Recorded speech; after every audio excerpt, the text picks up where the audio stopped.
Greetings everybody! So I've been getting a lot of questions about my Harley Quinn cosplay, like how I made it, how much it costs, just general questions. So I figured I'd make a video about it, going through the steps, because I did record me making it, but when I started editing it I realized that it was going to be almost 3 hours long.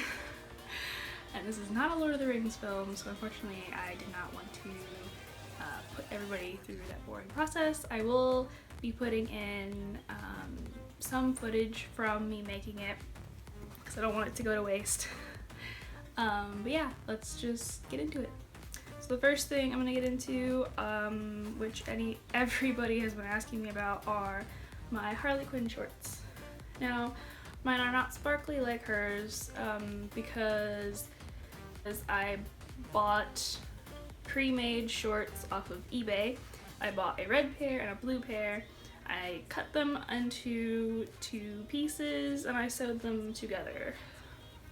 So, yep,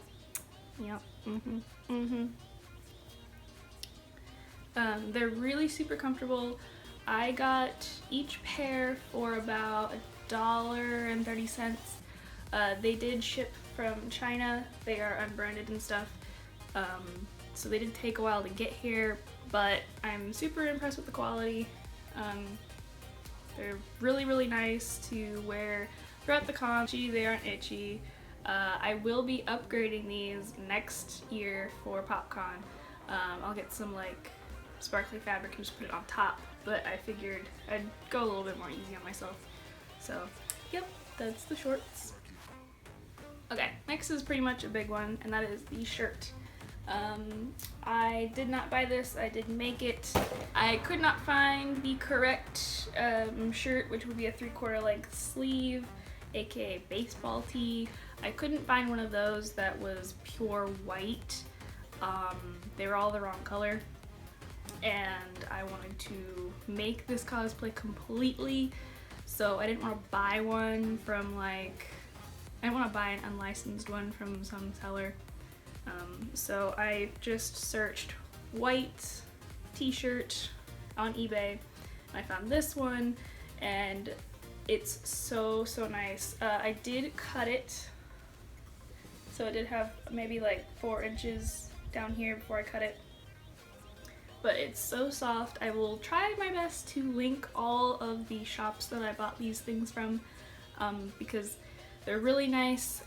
The seller that did sell me the t-shirt and the shorts, both those sellers were so incredibly nice. They made sure that I was completely satisfied, and they were like, if anything goes wrong, we will replace it, and just so incredibly awesome. So I made this shirt right after the pictures were released of Harley Quinn, so I didn't have a whole lot of pictures to go off of. I chose a v-neck just because it's comfortable for me. I don't really like the huge necks. The only thing I don't like about my version is this part right here was the first dye attempt. It kind of looks like blood at this point. I decided to try my best to color it with remaining food coloring that I had, and it just did not work at all. So after I did that, I just painted it with some craft paint, all-purpose craft paint, which is safe for fabrics and stuff, and it looked pretty decent. And the lettering is all freehand, nothing was traced, nothing at all. The only thing though is, if you see right here, it did bleed a little bit, but that was purely my issue. I had a little mishap with my black paint. It was very liquidous. Don't know why. It just decided to be that way. The sleeves are also paint, and this portion, when I did make this shirt, I didn't know that she had blue on the blue side of her outfit. So I had already painted it painted it red. And I didn't know that she had blue, so I just spray painted over it, because at that point I was just like, ugh, more things. Yeah, this was like the last thing. This was like the day before the con. But yeah, this is the shirt. And then I just cut holes in it and re-sewed it with black string. And then I just cut more holes in it. So yeah, that's the shirt. Okay, so next up are the tight thingies, and when I had first seen pictures of her, I assumed they were kind of like the beige pantyhos where they're like really, really sheer, but they kind of like even everything out and make you look like a Barbie doll. But those are way harder to find than I thought. And when I do find them, they're like the weird stocking sock thingies.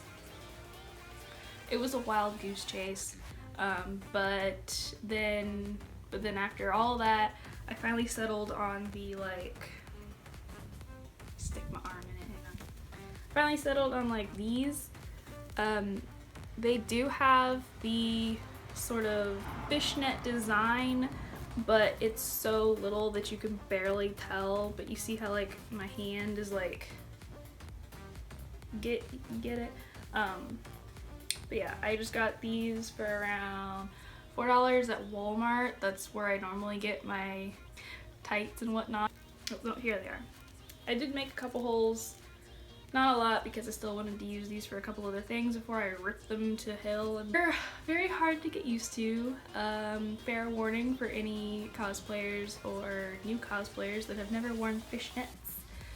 They do take a little while to get used to, so I recommend, you know, day before the con or 2 days before the con, just kind of walking around with them in your house or something to get used to them, because they are a tad bit itchy at first, but after that, after your legs get used to it, you're fine. Okay, another thing that I did was the belt. Now, I don't have it with me physically because it's at my dad's and I'm currently recording this at my mom's, but essentially I cut corners because I'm always on a budget that's like really limited, and I want to, you know, use as many resources as I possibly can, so I am like be able to turn anything into anything. So the belt is actually, I have a video right here. The belt is actually a curtain tie that I connected to another curtain tie, and it's custom fit to my hips, or my waist. So the belt buckle was actually made in clay, just normal, you know, yellow Sculpey clay that I made into a little diamond shape. And once again, it is custom fit to the size ratio because I'm generally a very small person. I'm a small person. So normal things are kind of a little bit funky. So it's custom fit. The studs are actually hand painted on, which took like around 2 hours. I timed my stuff in movies, so however long Only Lovers Left Alive, that's how long it took to paint the studs. And yeah, just normal acrylic paint. I used some metallic gold, and then for the shading I just used normal flat matte, you know, browns and blacks and stuff. But yeah, it's a curtain tie. And I put a bobby pin in between the pieces to kind of keep it from slipping out since it's not an actual belt. But yeah, it's, once again, just resources. And now for like the second most asked about things are my accessories. One of them being my puddin necklace, which is a curtain tie. I mean, I have a video that I'm going to insert into this video for it, but which is a curtain tie, and I custom fit it to my neck, and then to give it this kind of 3D effect, I just wrapped it around and glued it on. There's a hair stuck to it. I'll get it later. And then I handmade all the little chain links out of some jewelry wire, and then I just made a little fastener. It's just a little hook that it goes on. So yeah, and this is another reason that I wanted to purely make the cosplay myself. I think I'm out of focus. Because my wrists are crazy small. I have to buy things in the children's section. So I really wanted to custom make the bracelets and stuff to fit my wrists. These little spiked bracelets are some cardboard that I know is really reflective when I spray paint it. And then to make it stay, I have some electrical wire that I got from my dad's wire box. I like making stuff out of wire. The more wire, the better. And the question I get the most of is the spikes. What are the spikes? The spikes are custom made hot glue spikes. And when I say custom made, I mean they are custom to this. They're custom sized. The reason I wanted to make them hot glue is because they will bend on impact. And that way if I hit somebody or I rub up against them, it doesn't, poke them, it doesn't get stuck on anything, it'll just bend. So, the Yes Sir bracelets are essentially the same mechanic thingies as the pudding necklace. I cut out the little letters. They're made out of the same cardboard material as the bracelets. I spray painted them. The actual base itself is your average craft foam that you use for scrapbooking. And I just spray painted it the correct purple shade with spray paint to get a matte sort of leather effect, because her bracelets are leather, or pleather if you will. And then as I was putting them on, I realized that these guys actually go on first, and then these guys go on top. Now this portion of my arm is obviously bigger, so I was like, well, shoot. How am I gonna make them a little bit bigger without all my supplies at my dad's house? So I essentially took some rag that I brought with me, I cut it, and I folded it in half and hot glued it to give it some structure. And then I essentially just glued the buttons on, the little snap buttons on each side, so that way they just snap into place. So yet again, another resourceful thingy. Making things out of trash. That's essentially what this has been. This has just been making stuff out of garbage. Anyway, the gun is completely hand carved. Freehanded the design out. I did use a little cap gun revolver as a size reference, but other than that, I just looked at a picture of hers and completely freehanded the design out onto some foam. And then after I had my prototype piece, I fixed it up a little bit, and then I just made multiple pieces. It is made of 4 pieces, 2 of which are just the outsides, and then the 2 middle ones are the base for the trigger safety thing. I don't know right now. I'm really tired. But yeah. There's 4 pieces. It's actually made up of 2 separate pieces. The actual handle piece is its own separate piece from the actual gun itself.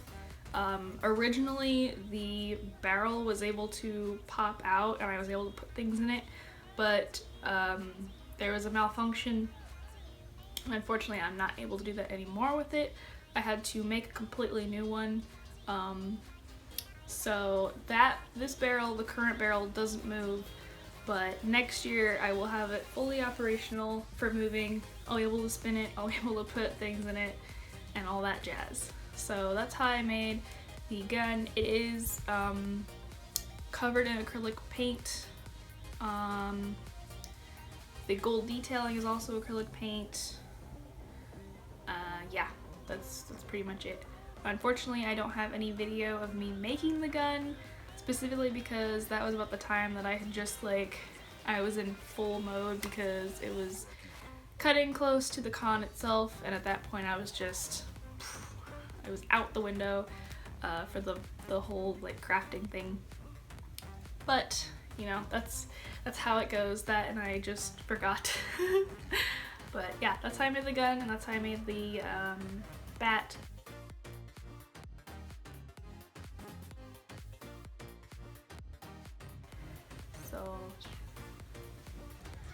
So yeah, I hope you guys enjoyed this video. I hope you guys liked seeing how I made my Harley Quinn and what all I made. I do always say that I make my stuff, and I really do, and I don't think people realize how much of the stuff that I actually do make. If it was up to me, I would make my own fabric. But yeah, I hope you guys enjoyed, and if you'd like to see sort of an in-depth tutorial on how I do her makeup, then just leave me a comment, or you know, message me on Instagram or comment on Instagram, or yeah. So I do hope you guys enjoyed this video. Links to most of the stuff that I bought will be in the description box, as well as materials and my social stuff. So yeah, and I hope you guys have an absolutely awesome convention season or week or whatever.